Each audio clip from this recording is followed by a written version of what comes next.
pour se mettre face au vent et maintenir 20h40, le premier chuteur opérationnel du 13e Dragon parachutiste touche le sol de l'esplanade des Quinconces après 10 minutes de descente. Des hommes habitués à ce genre d'exercice, même si un saut au-dessus d'une ville comme Bordeaux reste exceptionnel.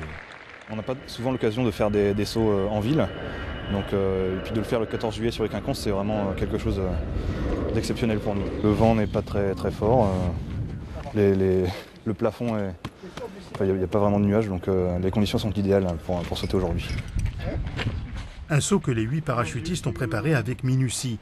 Dans ce genre d'exercice, aucune place n'est laissée au hasard, de la météo au contenu du pactage qui peut dépasser les 50 kilos. Pour ce 14 juillet, c'est un Transal de l'escadron Poitou qui amènera les chuteurs à 2400 mètres d'altitude. Cette unité de l'armée de l'air est spécialement entraînée pour travailler avec les forces spéciales.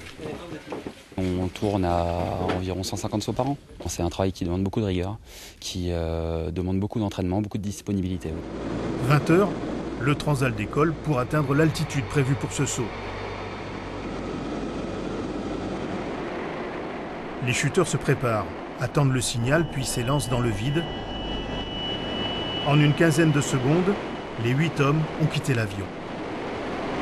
Cette fois, les paras pourront admirer le paysage, une occasion rare car en opération, c'est la discrétion qui prime. Ça se passe en général de nuit. Pour les mises en place, en général, on fait des ouvertures hautes. Donc c'est-à-dire qu'on va, dans la mesure où on n'utilise pas d'oxygène, partir au niveau de vol 120, c'est-à-dire à 12 000 pieds, et ouvrir dès qu'on sort de l'avion. Et ensuite, on va s'infiltrer sur une distance la plus importante possible jusqu'à l'objectif. Des sauts en opération qui s'effectuent souvent à plusieurs dizaines de kilomètres du point à atteindre, parfois derrière les lignes adverses. Mais hier, pour une fois, c'est en pleine lumière que le 13e Dragon parachutiste a déployé ses ailes.